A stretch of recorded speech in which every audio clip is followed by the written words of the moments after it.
Hello everyone! Welcome to the Bookworm Society. This is Shruti Bhat and today we're going to look at some creatures of old. This story has been written by Veena Prasad and the illustrations are by Kabini Amin. So let's get into the story. The sun had just set and the forest was in darkness. A huge lizard-like creature was hiding in the bushes. It was still as a statue, from the tip of its snout to the curve of its tail. Only its sharp eyes moved, darting left and right. Its nostrils twitched as it smelled dinner, a juicy little insect. The giant lizard got ready to pounce when suddenly the ground rumbled and shook. Animals were running in all directions. The poor lizard creature was almost run over. Angrily, it turned back to see what was causing all the confusion. Hmm? A terrifying beast was charging down the forest path. It was taller than the tallest trees and had skin as rough as rock. Oh no! Was the hunter about to become the prey? This is not a story. Such creatures actually lived on Earth a long, long time ago. A time when there were no humans or dogs or birds.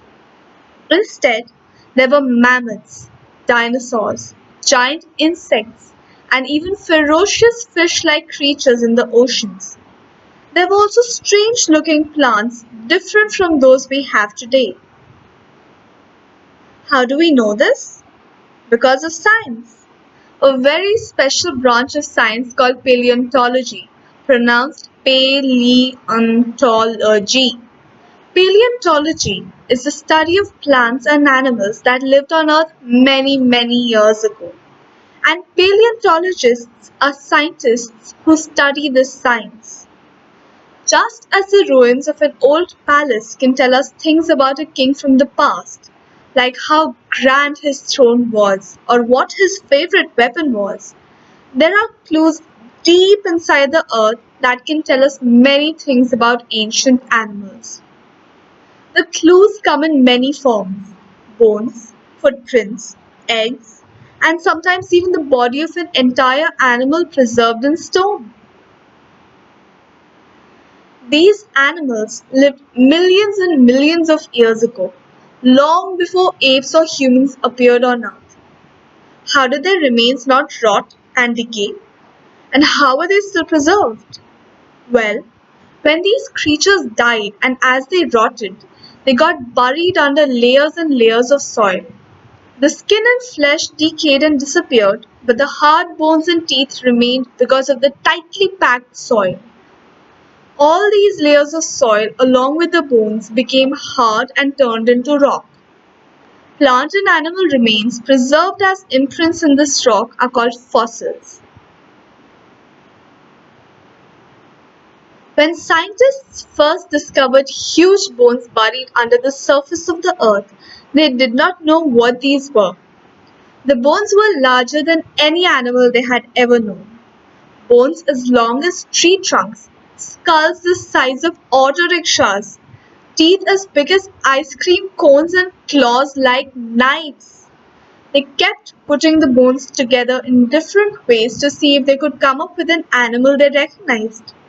Finally, it all clicked into place like a puzzle. Paleontologists can tell a lot about an animal from its skeleton. For example, if the bones of the legs are much larger than the bones of the forelimbs, it is possible that this animal walked on two legs, just like that gigantic creature we met earlier, that fearsome creature is called Tyrannosaurus rex or T Rex for short. If the bones of all the legs are equal in size, there is a good chance that this animal walked on all fours, like the Diplodocus, which had four stout legs and a really long neck. Fossils of the teeth give great clues about what ancient creatures like to eat.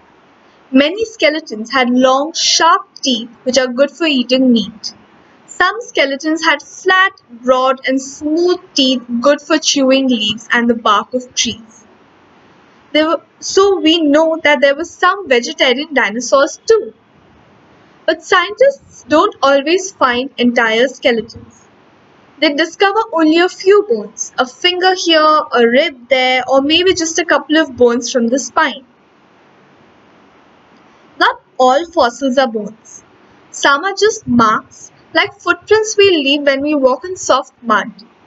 Dinosaurs left footprints too, and before these prints could disappear, the soil got covered with layers of sand and rock. So the prints stayed intact for millions of years. In fact, by measuring the distance between footprints, paleontologists can guess the height of the animal. They can also tell how it stood and walked.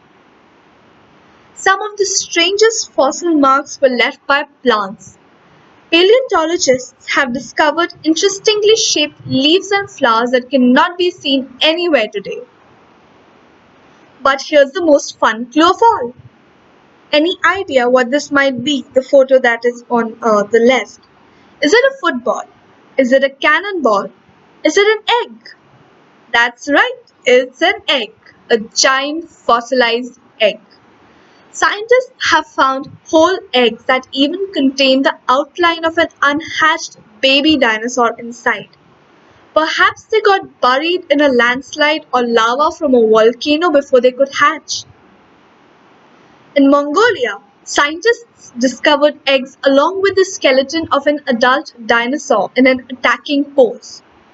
They thought that the big dinosaur, fancying an omelette for breakfast, had come to eat the eggs.